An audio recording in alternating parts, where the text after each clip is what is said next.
Alam nyo ba na itong no-grill barbecue pork belly ang pinakaunang recipe na nag-trending sa akin? Maaring wala kayong pake pero gusto ko pa rin i-share.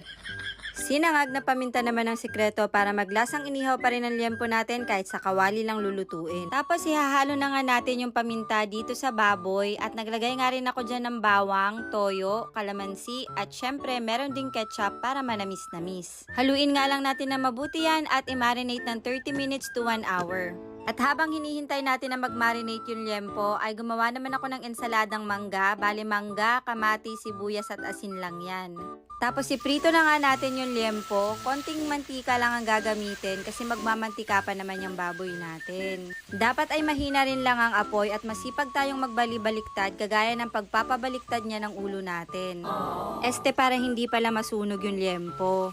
So uulit-ulitin nga lang natin ang pagbabaliktad nito at kapag bahagya na siyang luto, ay pwede na nating pahira nung marinate kanina. Babaliktarin lang natin ulit yan at pagkatapos nga ng ilang minuto ay luto na yan. Tapos pwede na nga natin yung gupit-gupitin para lahat tayo makakain. At syempre para makumpleto ang inihaw experience natin ay gumawa rin ako ng sausawan, sibuyas, bawang, sili, kamatis, toyo, suka at kaunting asukal lang yan. Tapos yun, kain na tayo. Sana hindi nyo nakalimutan magsaing.